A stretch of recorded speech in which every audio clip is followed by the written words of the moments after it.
Hi everyone, my name is Kasha Samel, and I'll be doing a book talk on Gossamer by Lois Lowry. Um, and I'll just go ahead and do the synopsis of the story. Um, Gossamer is, beautifully written and touching story of dream givers. It's about an elderly lady, a boy named John who's 8 years old, who's been transferred to the elder lady's care. The dream givers help the little boy recover from his tragic past and do their best in protecting him from synesthetes, creatures that were once dream givers but turned evil. Um, Synesthetes inflict nightmares, and it is up to the dream givers to bestow good dreams to strange humans. Though the dream giver, littlest one, is still under the tutelage of her teachers, she shows a strong knack for bestowing dreams. Littlest one's work is cut out for her when she finds that John might become the victim of a synesthete and might even become a victim of a horde of synesthetes. That's when basically a lot of synesthetes work together to create one big, massive nightmare. Uh, the story was tastefully written. It's both intriguing and low-key in dealing with the issue of abuse and foster care. This is a good book for youth to read if they want a fictional story about abuse that shows the abuse and its consequences in the form of nightmares. It's not emotionally overwhelming, and it leaves the reader with a feeling of hope. Okay, the excerpt that I'll be reading will be chapter 14 of Gossamer. Who's this jerk? John asked. He had taken a framed photograph from the piano and set it down on the kitchen table, where the woman was still sipping her morning tea. She reached for it. He was a friend of mine, she said, and touched the edge of the silver frame with her fingertips. Now he hates you, right? You thought he was your friend, right? But now he hates you? No, he never hated me, but this was a long time ago. We were both very young then. So where'd he go? California?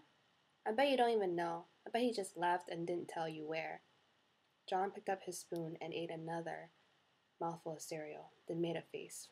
I hate this kind of cereal. I only like sugar pops. Don't eat it then. I could make you some toast if you'd like. With her napkin, she wiped the smudgy fingerprints from the glass that protected the old photograph. The boy held a fingerful of soggy cereal under the table for Toby, then withdrew it quickly when the dog came to sniff. He wiped it on the knee of his jeans and kicked the dog lightly with his sneaker. I bet he never wrote to you or anything, he commented. I bet he didn't send you any money. You should throw the dumb picture away. He wrote to me often, but then he died. Do you want toast?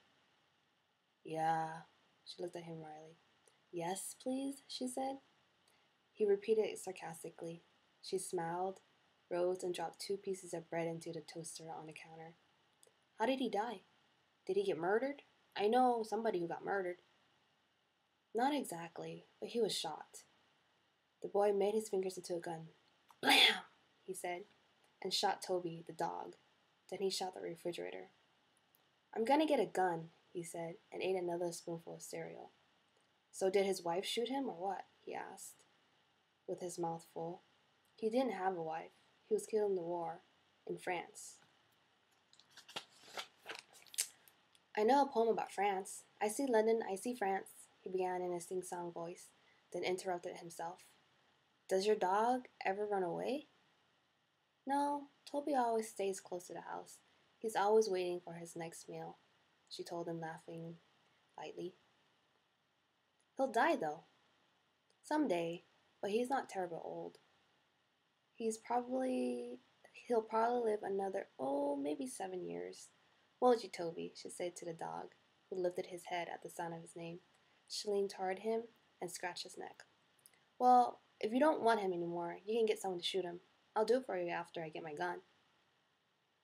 I'll never not want Toby, the woman told the boy. There's your toast, popped up. I'll get some jam from the cupboard. Don't you ever get mad at him? The boy lifted the 2 pieces of toast from the toaster and dropped them onto the blue plate on the table. Of course I do.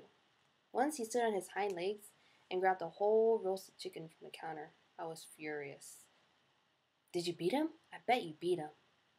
No, but I called him a few not very nice names and shut him in the back hall for a while. Did he cry? She laughed. He whined piteously. Sometimes you get really, really mad at him, John said. He tore one piece of toast in half and stacked the two pieces on top of each other. Then you won't want him. You'll probably give him away. You'll probably give him to some jerk with no TV, he added matter-of-factly, and poked a hole through the remaining slice of toast with his index finger. Can we play war again after breakfast?